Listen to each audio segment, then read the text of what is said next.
Oui, bonsoir. Est-ce que le son, on entend bien? Est-ce qu'on entend? Oui.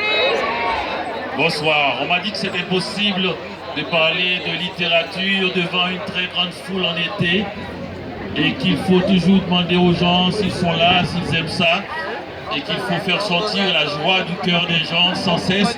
Mais je vais parler calmement de littérature.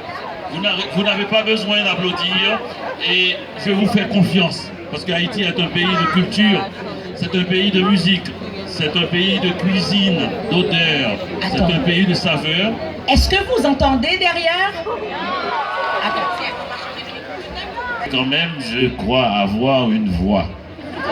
D'ailleurs, les gens dans les rues, quand ils me voient, ferment les yeux pour savoir si c'est moi. Parce que, paraît-il, j'ai une voix identifiable. Alors, quand j'ai vu que les gens n'avaient pas l'air de bien entendre ce que je dis, j'ai été très étonné. Alors, bonsoir. Bonsoir, Dani. Alors là, c'est moi qu'on n'entend pas. Est-ce que je peux avoir un micro qui fonctionne? Yeah. Ok, on va lui donner ça. Elle a le micro mic 2, on va lui donner le micro mic 1. On va y arriver, les amis, on est live. Voilà. Alors, ce que je vous ai dit tout à l'heure, vous n'avez pas entendu, c'est que vous faites comme vous voulez. Je ne vais pas monter le ton, je ne vais pas essayer de vous plaire, je ne vais pas essayer d'arracher une émotion de vous. Je veux vous parler parce que Haïti est une terre de culture, de littérature, de poésie. On peut prendre 15 minutes pour parler de littérature à une foule en été.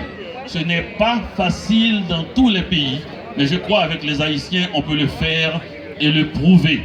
Amen. Dani, c'est un grand honneur pour nous tous, déjà au Festival Haïti en Folie, à la Fondation Fabienne Colas, à Montréal, ici. C'est un très grand honneur de t'avoir. On n'espérait pas tant. Alors, merci de répondre à cette invitation dernière minute, je peux dire, quand même. Donc, Dani, on connaît ton œuvre.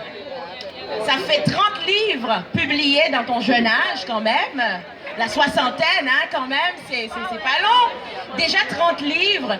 Est-ce que, comment tu arrives à écrire autant? Comment ça se passe dans ton processus de création pour que tu pondes 30 livres si rapidement, enfin, de ta jeune carrière?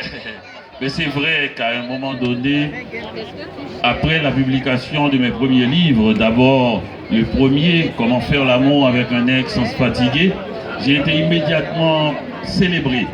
J'étais devenu une célébrité assez rapidement dans la même semaine de ma publication. Et la chose la plus terrible qui puisse arriver à un écrivain, c'est d'être immédiatement célèbre. Parce que toutes les distractions arrivent à ce moment-là. Je marchais dans les rues et j'entendais toujours les filles dire « c'est lui l'écrivain ». Oui, je n'avais pas ça avant. C'est une chose qui peut vous distraire de la page blanche. L'argent en est un autre. Radio-Canada voulait immédiatement me donner toutes sortes de postes, de fonctions. Si vous voulez écrire vraiment, je crois qu'il faut chercher un endroit où vous cacher. Ce fut Miami. Je suis allé à Miami en 1990 et de 1990 à 2002, j'ai écrit 10 livres. C'est-à-dire que je n'ai pas vu Miami. Miami pour moi c'est une chambre où je me suis mis à écrire. J'avais l'impression de nager dans l'encre. Et dans l'encre et dans le sang. Parce que je parlais beaucoup de la culture haïtienne qui est une culture d'encre et de sang. Il y a la dictature, il y a l'exil, il y a les arrestations, il y a les emprisonnements. Mais il y a aussi la ferveur de nos grands-mères. Il y a aussi la joie du paysage et les petits détails de la vie quotidienne que tous ceux qui sont là d'ailleurs, qui ont quitté Haïti, gardent en eux. L'image, par exemple, de cette mer, la mer des Caraïbes, qui est une mer turquoise. Elle n'est pas bleue, comme partout, elle est turquoise et elle change de couleur selon l'humeur du jour et le moment de la journée aussi. Cette mer n'est pas bleue à midi, elle n'est pas turquoise forcément le matin, elle porte une couleur selon le crépuscule ou l'aube. Donc il y a des choses comme ça que nous transportons en nous, qui sont quand même assez importantes. Mais pour rendre ça dans la littérature, il faut aussi rompre avec la politique. Ah, c'est notre manie. Notre manie, c'est la politique. Les gens écrivaient pour devenir ministre. Après 3 livres, ils deviennent ministres et après ça, ils ne peuvent plus écrire puisqu'ils sont ministres. Moi, j'ai voulu écrire beaucoup de livres. J'ai voulu dépasser l'idée que si on devient connu, il faut se servir de cette reconnaissance. Je voulais devenir un écrivain, c'est-à-dire quelqu'un qui ne détache jamais ses yeux de la page blanche. Pourquoi? Parce que l'un des problèmes d'Haïti et des Haïtiens, c'est que malgré notre enthousiasme et notre force, des fois nous n'allons pas au bout de ce que nous aimons faire, de ce que nous savons faire. Nous avons oublié une chose importante, l'espérance de vie des Haïtiens est brève. Si vous voulez atteindre quelque chose, il faut vous mettre 50, 60 ans de vie. Alors, il ne faut pas perdre de vue votre but principal, votre horizon. J'ai voulu qu'il y ait un Haïtien à Montréal qui soit national. C'est-à-dire qu'on puisse dire son nom dans n'importe quelle classe sociale, dans n'importe quel quartier, dans n'importe quel niveau de société et qu'un jeune Haïtien puisse se sentir fier. Nous avons échoué parfois politiquement. Je voulais que nous puissions réussir culturellement. Ce n'est pas... Je me souviens de l'avoir dit il y a très longtemps, à la radio, à la télévision de Radio-Canada, que ma vie, je voudrais être une bonne nouvelle pour les Haïtiens. Je voudrais que chaque fois que vous entendez mon nom à la radio ou à la télé, que son nom sonne et que vous n'avez pas le cœur qui bat trop fort en créole ou pas un cœur sauté. C'est extrêmement important. Pour cela, il faut se surveiller. C'est dès que vous êtes visible, on tire sur vous.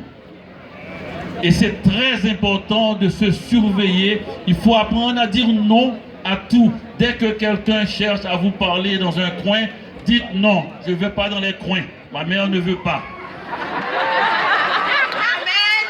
J'ai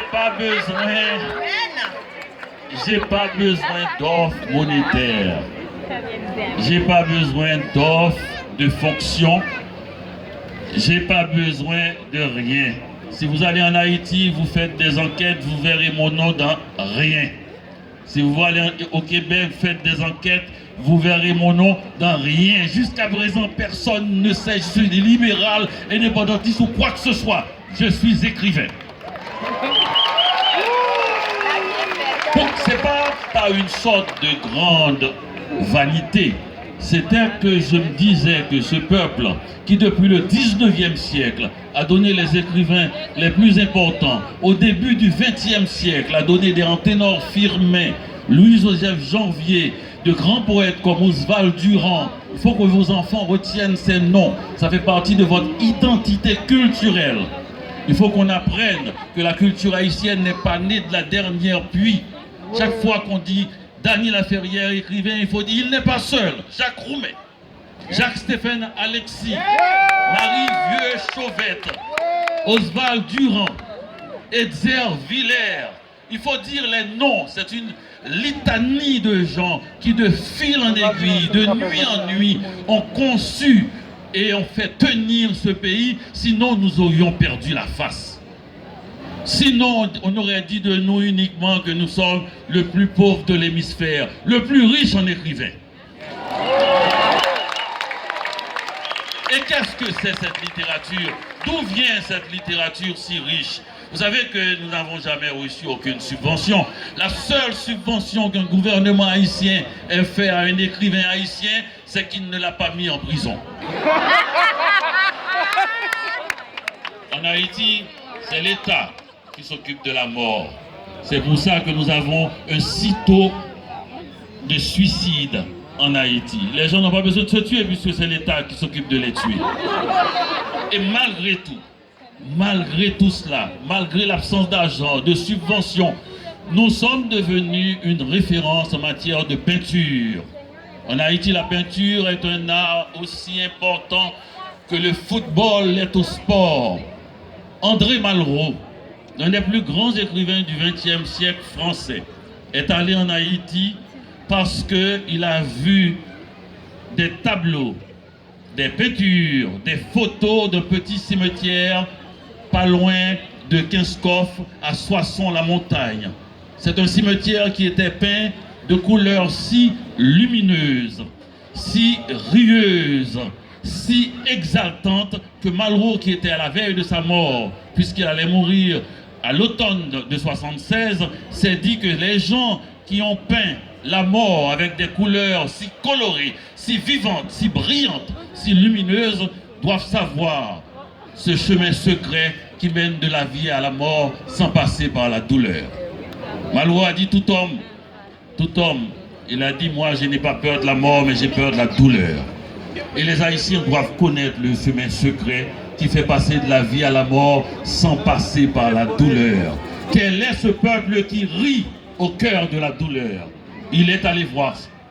Et il a fait un livre, L'Intemporel, un livre qui raconte un peu son testament sur la peinture avec les plus grands peintres du monde. Le chapitre sur Goya, le livre était prêt. Goya, le Goya de Malraux, son Goya adoré. Eh bien, quand il est arrivé, Gallimard avait déjà fait le livre, on lui a demandé d'enlever, s'il veut ajouter 60 pages qu'il voulait sur la peinture haïtienne de Saint-Soleil, il faudrait qu'il enlève le chapitre sur Goya. Malraux a enlevé Goya et l'a remplacé par les peintres paysans de Soissons-la-Montagne qui ne savaient ni lire ni écrire et qui pouvaient, par le biais de la peinture, atteindre le cœur de celui qui regarde. Malraux l'a fait, il l'a compris, qu'il ne s'agissait plus d'Haïtiens, de Noirs, de Caraïbéens, il s'agissait de quelque chose que l'Europe avait perdu, parce que la peinture était devenue un art bourgeois, un art des grands musées. Et c'est pour cela que Malraux avait fait les maisons de la culture en France. Il l'a dit. Si je fais les maisons de la culture, c'est pour que des paysans français puissent regarder une toile de Georges Braque et qu'ils ne rigolent pas. Et il dit, en venant en Haïti, j'ai vu des paysans qui payent eux-mêmes et c'est à Georges Braque de ne pas rire. Donc ce qui veut dire, j'avais dit, n'applaudissez pas, c'est trop grave. Ce qui veut dire qu'il y a au cœur de la conscience sociale haïtienne quelque chose de révolutionnaire qui nous fait passer, qui fait mentir une des règles fondamentales de la vie humaine, qui dit pour faire de l'art il faut d'abord manger, il faut un minimum de confort, c'est l'étape première, manger, il faut avoir un abri, il faut pouvoir le confort de dormir, il faut plus tard avoir le luxe de faire de l'art.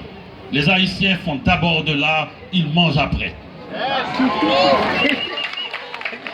La cuisinière de ma mère, qui n'a pas d'argent, puisque ma mère elle-même n'en a pas beaucoup. Il pleuvait.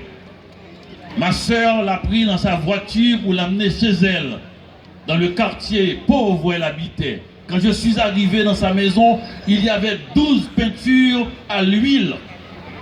Je vis au Québec depuis 42 ans. J'ai rarement été dans une maison où j'ai vu 12 peintures à l'huile. Les gens, les étudiants ont des posters. Les gens qui sont riches en ont, mais pas tant que ça. Alors quand je lui ai dit comment ça se fait que vous avez des peintures à l'huile chez vous alors que vous êtes cuisinière et vous gagnez rien ou presque, elle m'a dit, monsieur Laferrière, je ne peux pas avoir des peintures à l'huile chez moi parce que je n'ai pas assez d'argent. Mais la seule façon de les avoir, c'est que je les ai faites moi-même. Quel est le plus haut niveau de l'art? Faire de la peinture pour soi, c'est-à-dire dépasser la notion. C'est pour ça que j'ai dit tout à l'heure, j'étais avec Fabienne et on disait, est-ce qu'on va pouvoir vous parler parce que vous êtes à la fête, parce que c'est l'été, parce que c'est la musique? J'ai dit à Fabienne, qui était d'accord avec moi immédiatement, on prend la chance de parler sérieusement à une foule. Vous savez comment on parle à une foule? Je vais vous dire. J'étais le truc de la fête nationale du Québec. Je crois l'invité d'honneur ou le président, une année. J'étais à la plaine d'Abraham. On m'a demandé de faire un discours. Je suis arrivé avec 200 000 personnes. C'est fou. C'est impossible. J'ai commencé à parler, j'ai vu les gens en avant, ils étaient en train de manger, de parler avec d'autres. Et pour parler à 200 000 personnes, c'est un monstre. Il faut dire des choses comme « Vive le Québec !» Et là, ça... Comme, il faut dire « Nous sommes libres !» J'ai dit « Mais c'est pas possible !» Et c'est là que j'ai salué les hommes politiques ou les femmes politiques qui sont capables de se retenir pour ne pas dire des stupidités. Parce que si vous voulez une réponse du public, il faut dire des choses grossières, des poncifs, des choses que tout le monde peut comprendre immédiatement. Et là, je suis en train de vous parler de Goya. Et tout le monde m'écoute. Je vous ai parlé de Georges Braque. Je vous ai parlé d'Anténor Firmin. Beaucoup de gens ne savent pas ce que c'est, mais nous avons le sens, la tonalité de la culture en Haïti. C'est facile. Vous n'avez qu'à regarder même dans cette saison de misère, de pauvreté, de tragédie, disons. Et malgré tout cela, regardez les gens dans la rue, la fierté qu'ils ont en marchant. Regardez le style des gens qui n'ont pas à s'habiller, comment ils s'habillent toujours ton sur ton. Et regardez la force des Haïtiens qui disent qu'il suffit d'être noir, instruit pour être haïtien. J'ai rencontré un type dernièrement, il m'a dit « Mandela, haïtien, monsieur ». Il m'a dit « Obama, haïtien ». Il m'a dit « Oprah Winfrey, haïtienne ». Mais j'ai dit « Mais quel est le critère pour être haïtien ?» Il m'a dit « Élégant et intelligent ». Merci.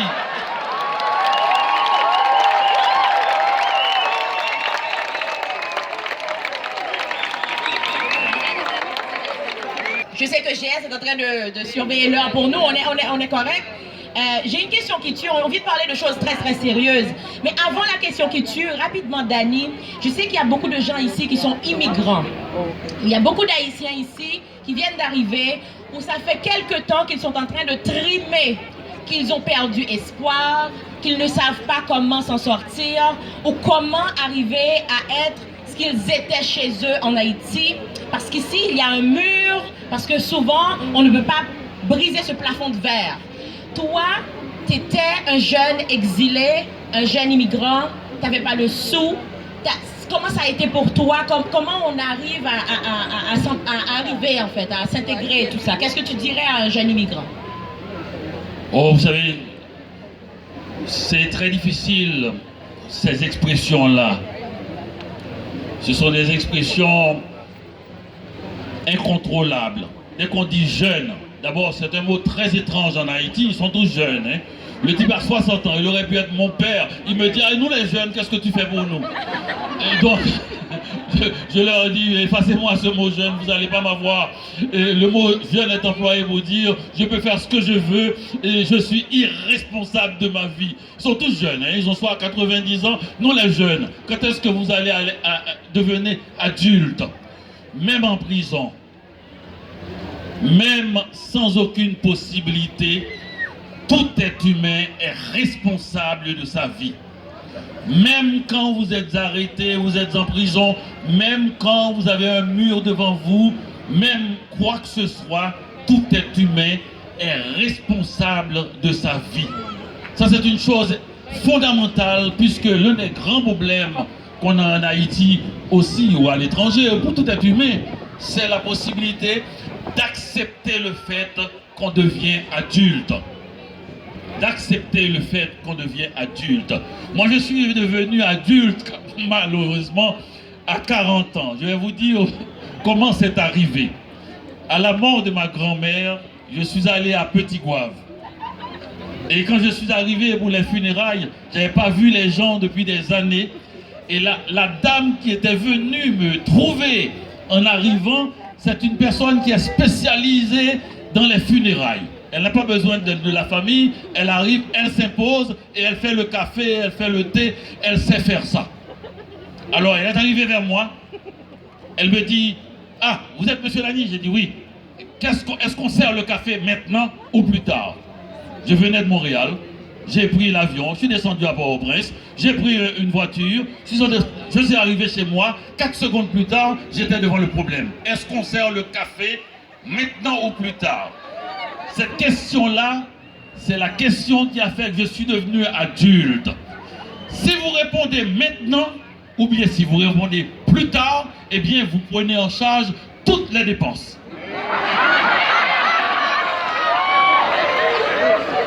Cette femme est une spécialiste des funérailles. Moi, je n'ai que ma grand-mère morte. Elle sait tout mieux que moi. Si elle me le demande, c'est pour une autre raison. Elle veut que je réponde à la question, que je devienne un chef, et tout chef doit payer sa position. Donc je suis devenu adulte à ce moment-là. Mais avant, j'étais quelque chose d'autre ou quelqu'un d'autre, un prince. Quand je suis arrivé à Montréal, je ne connaissais personne. Je me souviens exactement ici, au parc La Fontaine, j'étais assis, je l'ai écrit dans un livre d'ailleurs, Chronique de la dérive douce. Et bien j'étais assis au parc La Fontaine, j'étais là, je ne connaissais personne, j'avais ma petite valise à mes pieds, j'avais 20 $, j'avais 40 $, j'ai donné 20 $ à ma mère en quittant Haïti. Je suis l'une des rares personnes à donner avant de partir. et je savais que ça n'allait pas rester là.